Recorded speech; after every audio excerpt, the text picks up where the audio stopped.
살롬, 사랑하는 성도 여러분, 하나님의 은혜와 평강이 여러분의 삶에 가득하기를 기도합니다.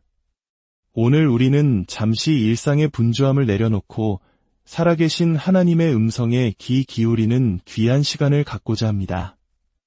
이 말씀을 듣기 전 잠시 시간을 내어 구독과 좋아요를 눌러주시면 이 은혜의 메시지가 더 많은 영혼에게 전달되는 귀한 통로가 될 것입니다. 이 선한 사역에 동참하시는 여러분 모두에게 하나님의 축복이 함께하기를 소망합니다.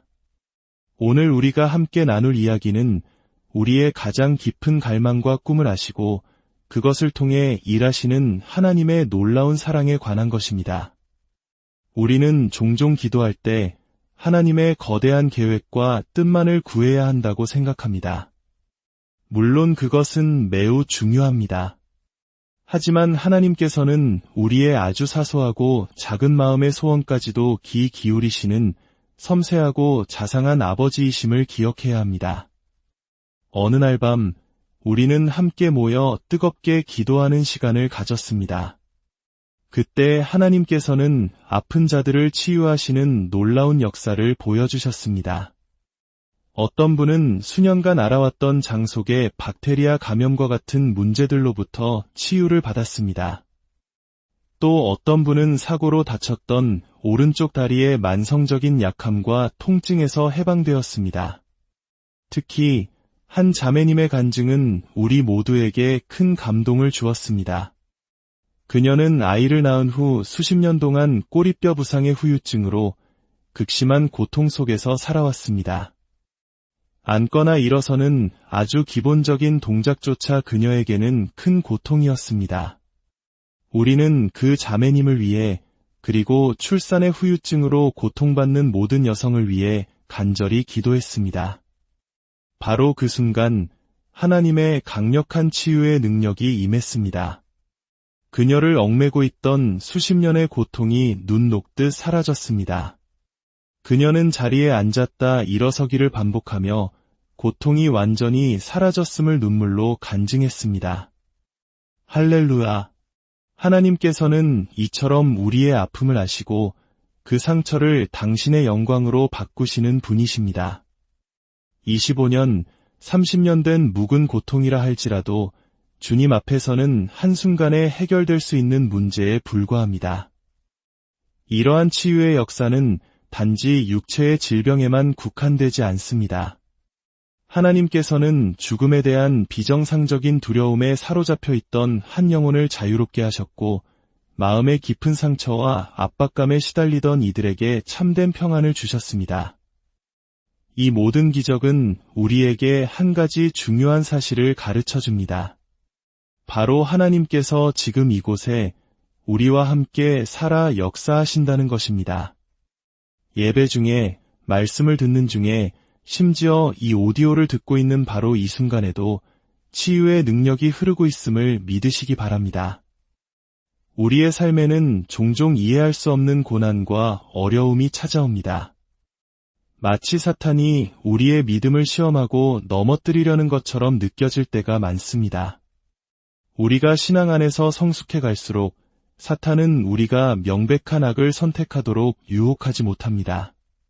대신 교묘한 방법으로 우리를 공격합니다. 바로 하나님께서 우리에게 주신 선한 사명에 과도함을 더하게 만드는 것입니다. 예를 들어 하나님께서 우리에게 가난한 자들을 섬기라는 마음을 주셨다고 가정해 봅시다. 이것은 분명 선하고 아름다운 사명입니다. 하지만 사탄은 여기에 교묘하게 끼어들어 우리가 가난한 자들의 상처와 분노를 대신 짊어지게 만듭니다. 그리하여 우리는 부유한 자들을 향한 분노와 정죄의 마음으로 정의를 실현하려 하게 됩니다. 이것은 하나님의 방식이 아닙니다. 하나님의 사람은 가난한 자를 섬기면서도 부자를 미워하지 않을 수 있어야 합니다. 유대인을 섬기면서 팔레스타인 사람들을 향한 분노를 품지 않아야 하고 팔레스타인 사람들을 도우면서 유대인들을 향한 적개심을 갖지 않아야 합니다. 우리가 섬기는 대상의 상처에 동화되어 분노의 영으로 사역할 때 우리는 하나님의 뜻을 넘어서게 되며 결국 선한 사명을 변질시키게 됩니다. 이것이 오늘 우리가 함께 묵상할 시편 37편의 핵심 메시지와 연결됩니다. 시편 37편 1절은 이렇게 말합니다. 악을 행하는 자들 때문에 불평하지 말며 불의를 행하는 자들을 시기하지 말지어다. 우리의 삶에는 이유 없이 우리를 비난하고 우리의 믿음을 조롱하며 상처를 주는 사람들이 있습니다. 그들이 행하는 악이 우리의 마음속 평화를 파괴하도록 내버려 두지 마십시오. 우리가 가진 평화는 그 어떤 것과도 바꿀 수 없는 소중한 것입니다. 세상의 그 누구도 우리의 평안을 제단 위에 올려놓고 희생시키도록 강요할 수 없습니다. 3절은 이렇게 이어집니다.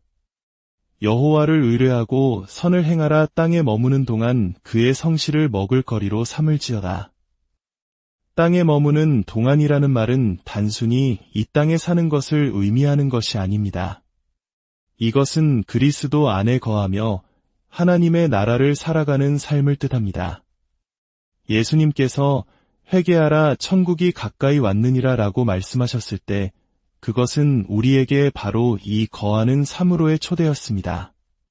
그분의 성실하심을 양식으로 삼으라는 것은 하나님께서 과거에 우리 삶에 행하셨던 일들, 그분의 신실하셨던 모든 순간들을 기억하고 묵상하라는 명령입니다. 위기의 순간에 우리가 가장 먼저 해야 할 일은 바로 그분이 얼마나 신실하신 분이었는지를 되새기는 것입니다.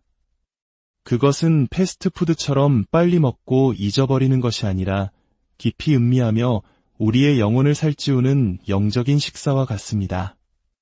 그리고 마침내 오늘 말씀의 핵심인 4절에 이릅니다. 또 여호와를 기뻐하라. 그가 내 마음의 소원을 내게 이루어 주시리로다. 많은 사람들이 기쁨이 찾아오기를 수동적으로 기다립니다. 하지만 성경에서 말하는 기쁨의 뿌리는 기뻐하다라는 능동적인 행동에 있습니다. 세상에서는 감정이 행동을 앞서지만 하나님의 나라에서는 우리의 믿음의 행동이 감정을 이끌어냅니다. 우리가 먼저 주님을 기뻐하기로 선택하고 그분을 찬양할 때 하늘의 기쁨이 우리 마음에 부어지는 것입니다. 이 구절이 우리에게 주는 가장 놀라운 메시지는 이것입니다. 우리가 하나님 그 자체를 우리의 가장 큰 기쁨과 소원으로 삼을 때 하나님께서는 우리에게 다른 것을 소원할 수 있는 허락을 주신다는 사실입니다. 저는 오랫동안 예수님과의 관계 외에 다른 것을 바라는 것을 죄라고 생각했습니다. 하지만 주님과의 관계가 깊어지면서 깨닫게 된 것은 그분은 우리가 영적이라고 불리는 영역을 넘어서 꿈꾸도록 우리를 자유롭게 하신다는 것입니다. 하나님은 마치 자상한 아버지가 아들의 어깨 너머로 무언가를 지켜보시는 것처럼 우리의 삶을 보고 계십니다. 그리고 우리의 시선이 어디에 머무는지, 무엇이 우리의 마음에 작은 기쁨을 주는지 주목하십니다. 몇 년 전 제가 낚시 잡지를 보고 있었던 때의 일입니다. 저는 낚시를 좋아합니다. 잡지 뒤편으로 갈수록 아주 비싼 장비들이 나오는데 저는 그저 눈으로 구경할 뿐이었습니다. 그러다 한 페이지에서 아주 아름답게 디자인된 휴대용 술병을 보게 되었습니다. 술을 담을 용도는 전혀 없었지만 그 디자인이 참 멋지다고 생각했습니다. 가격을 보니 제가 살 수 있는 금액이었지만 전혀 쓸모가 없는데 뭐하러 사나 생각하고는 그냥 페이지를 넘겼습니다. 그로부터 얼마 후 저는 영국에서 아내와 함께 집회에 참석하고 있었습니다. 한 자매님이 저희 부부에게 선물을 가져왔습니다. 아내의 선물은 십자가 귀걸이와 같은 누가 봐도 경건한 여성에게 어울리는 선물이었습니다. 그리고 제 차례가 되어 상자를 열었을 때 저는 깜짝 놀랐습니다. 그 안에는 바로 그 잡지에서 보았던 것과 똑같은 플라스크가 들어있었습니다. 그 순간 제 마음속에는 이런 생각이 스쳐 지나갔습니다. 주님, 제 기도 목록의 최상단에는 국가와 민족의 구원 같은 거창한 것들이 있습니다. 그런데 주님은 그 모든 것을 건너뛰고 제가 2초 동안 무심코 쳐다봤던 아무 쓸모도 없는 이 물건을 기억하셨단 말입니까? 주님은 마치 이렇게 말씀하시는 것 같았습니다. 아들아, 내가 어떤 아버지인지 너에게 알려주고 싶었단다. 하나님은 우리의 A급 기도 제목, B급 기도 제목을 건너뛰어 우리가 기도할 가치조차 없다고 생각해서 버려두었던 마음의 가장 깊은 곳, 그 쓰레기 더미 맨 아래에 있던 작은 소원까지도 꺼내어 응답하시는 분입니다.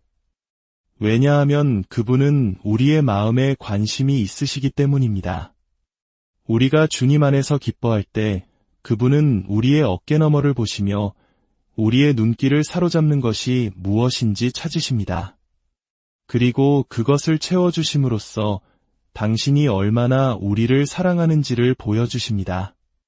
하나님께는 세속적인 것과 거룩한 것의 구분이 없습니다. 그분은 우리의 삶 전체에 관심이 있으십니다. 그 작은 플라스크를 받았을 때 그것은 제게 단순한 물건이 아니었습니다. 그것은 하나님께서 나를 이토록 깊이 아시는구나 하는 정체성의 확신을 심어주는 강력한 증거가 되었습니다. 사랑하는 여러분, 하나님과의 관계가 성숙해진다는 것은 언제나 아버지, 제가 무엇을 해야 합니까? 라고 묻는 어린아이의 수준에 머무는 것이 아닙니다. 진정한 성숙은 우리의 꿈이 하나님의 꿈과 일치하게 되어 하나님께서 우리의 꿈을 보시고 기뻐하시며 그것을 이룰 힘을 주시는 단계로 나아가는 것입니다.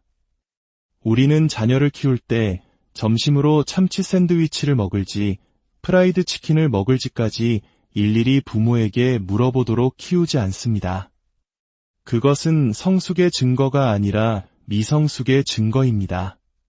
하나님 아버지의 마음도 마찬가지입니다. 그분은 우리가 당신의 마음을 품고 예수님처럼 생각하고 예수님처럼 결정하기를 원하십니다. 5절과 6절은 이렇게 약속합니다. 내 길을 여호와께 맡기라. 그를 의지하면 그가 이루시고 내 의를 빛같이 나타내시며 내 공의를 정오의 빛같이 하시리로다. 우리가 마음의 소원을 품고 그 첫걸음을 주님께 맡길 때 주님께서는 그 결과까지 책임져 주십니다. 혹시 여러분 중에 $10,000가 필요하지만 저축계좌에 $50를 넣는 것조차 주저하는 분이 계십니까? 하나님은 우리가 작은 발걸음을 떼기를 원하십니다. 우리가 믿음으로 작은 순종을 드릴 때 그분은 거기에 초자연적인 능력을 더하셔서 기하급수적인 증가와 돌파를 가져오시는 분입니다. 마지막으로 7절과 8절은 우리에게 권면합니다. 여호와 앞에 잠잠하고 참고 기다리라. 분을 그치고 노를 버리며 불평하지 말라. 오히려 악을 만들 뿐이라. 근심하고 걱정하고 조급해하지 마십시오. 왜냐하면 그것의 유일한 결과는 해로움, 즉 죄로 이어지기 때문입니다. 두려움은 결코 우리를 하나님의 뜻으로 인도하지 못합니다. 과거의 죄책감이나 실패의 기억에 얽매여 자신을 겸손하게 만들려고 애쓰지 마십시오. 그것은 거짓된 겸손입니다. 진정한 겸손은 넘치는 은혜 속에서 내가 얼마나 그 은혜가 필요한 존재인지를 깨닫는 것입니다. 사랑하는 여러분, 이제 여러분의 삶을 묶고 있던 모든 낡은 생각을 끊어버리고 하나님 안에서 자유롭게 꿈꾸시길 축복합니다.